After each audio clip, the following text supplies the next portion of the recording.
Continua reduzida a frota de ônibus do transporte público de Ribeirão Preto. Enquanto isso, tramita na Justiça a ação do Ministério Público que pede a volta de todas as linhas que foram retiradas. A Prefeitura recorreu da decisão a favor do consórcio pró-urbano e não da população. Para a gente entender o início dessa disputa na Justiça, segue o cronograma. No dia 23 de março, a Prefeitura de Ribeirão anunciou que trabalharia com linhas de ônibus reduzidas, operando com 40% da capacidade normal, por conta da pandemia e o isolamento social. Logo depois, o Ministério Público entrou com uma ação na Justiça com o pedido de liminar para voltar à frota integral. No dia 7 de abril, a Justiça acatou o pedido da promotoria, determinando o retorno de todos os coletivos como medida de evitar aglomerações e garantir o distanciamento entre as pessoas, e estipulou uma multa de R$10 mil em caso de descumprimento. A Prefeitura recorreu da decisão da Justiça que tinha determinado a volta da frota integral do transporte coletivo de Ribeirão. E assim conseguiu, pelo voto de um desembargador, derrubar a liminar, favorecendo as empresas de ônibus e não a própria população com o serviço que todos merecem. Me causa estranheza, porque o principal papel do município nessas hipóteses de concessão de serviço público é velar pelo interesse dos usuários. E acho, pessoalmente, na minha opinião, que essa redução do número de linhas não atende o interesse dos usuários que estão submetidos a um risco muito maior. O promotor entrou com recurso de agravo interno no Tribunal de Justiça e foi negado. Tudo isso em primeira instância.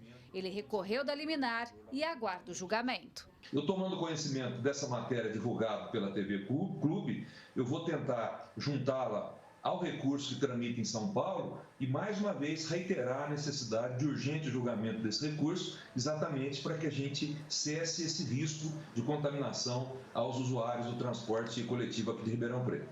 Para o advogado que analisou o recurso da Prefeitura para manter a redução dos coletivos, houve um desvirtuamento no fundamento da justificativa. E ele explica por quê. Simplesmente eles pedem a redução de multa em relação à decisão judicial. Quem deveria pedir essa redução da multa porque está com a arrecadação na mão é o consórcio pró-urbano e não a Prefeitura. Ficou muito esquisito e o Ministério Público tem que apurar melhor essa questão. Não está legal. Ela é um desvio de finalidade na interposição desse recurso, que também possui motivos falsos, não determinantes para a redução dos quadros de coronavírus de Ribeirão Preto ante o fato da aglomeração. Para o analista político, a administração municipal deveria dar exemplo em relação ao que prega sobre o distanciamento social.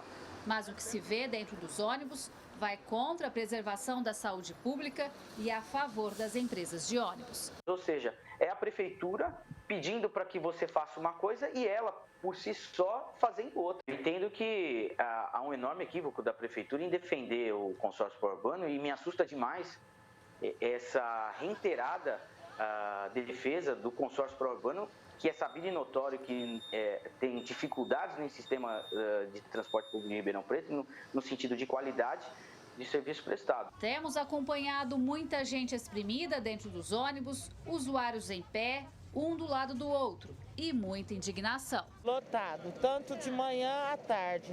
Pelo valor tirar os ônibus e não melhorar nada. Vai cheio desse jeito. E aí tem um infectado lá dentro que se ferra a gente. Não está sabendo quem é. Ele sabe que os ônibus estão lotados, que deveria ele colocar mais ônibus na linha. Eles não estão colocando. Ele está colocando o horário que eles querem. Aí depois o prefeito fala em aglomeração de pessoas que ele quer fechar as lojas.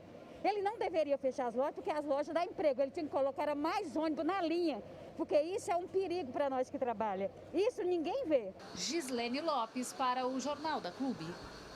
A Transerp disse que a frota atual está sendo adequada de acordo com a demanda de passageiros e a retomada das atividades comerciais. Falou também que continua a fiscalização para verificar a necessidade de mudança.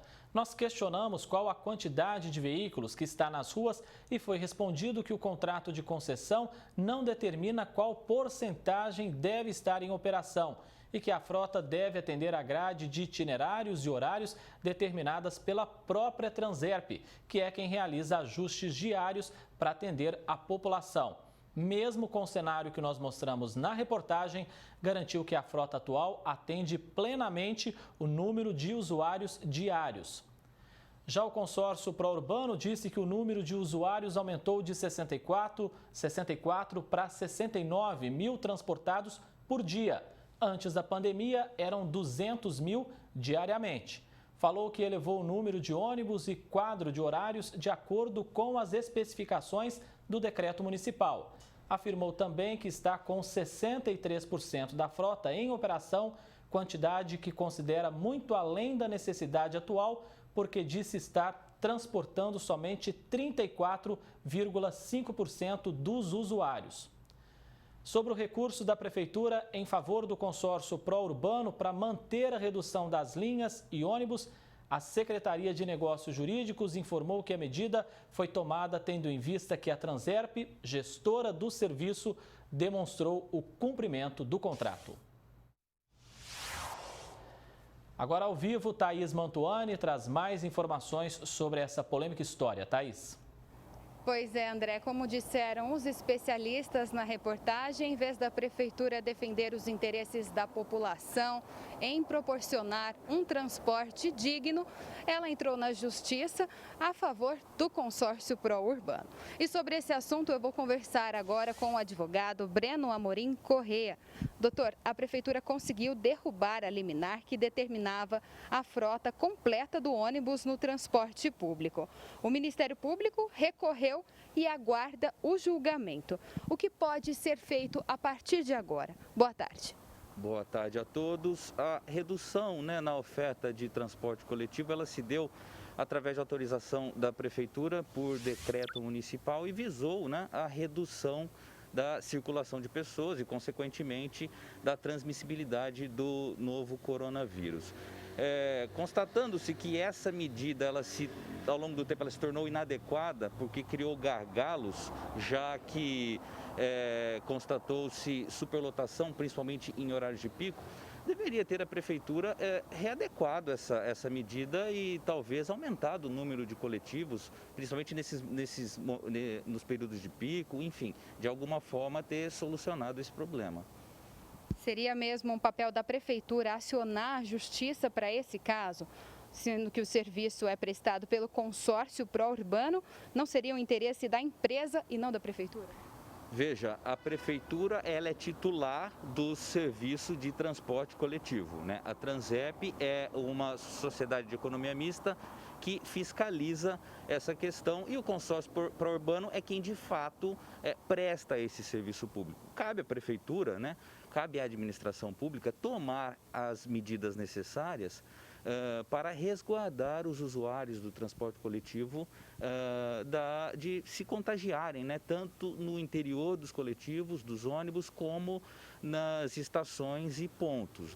Então, acho que antes dessa briga judicial, poderia ter a Prefeitura readequado essas medidas, uma vez constatando que a redução do transporte coletivo, das linhas de ônibus, causou esses gargalos, está causando superlotação, poderia ter ela, de alguma forma, mudado aí a estratégia para evitar aí o que todos estão vendo.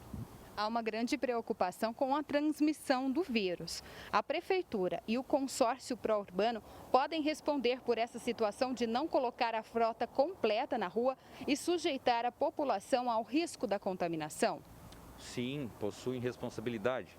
Veja, tanto a Constituição Federal, o Código de Defesa do Consumidor, como a Política Nacional de Mobilidade Urbana, eles prescrevem, toda essa legislação prescreve que o transporte coletivo público, ele deve ser fornecido de forma adequada e segura, E essa segurança, em tempos de pandemia, ela se traduz na garantia do usuário não correr o risco de ser contaminado, tanto nas estações como no interior dos ônibus. Então, a responsabilidade, além do consórcio, que é quem presta o serviço público, também é da administração municipal, que é a titular desse serviço.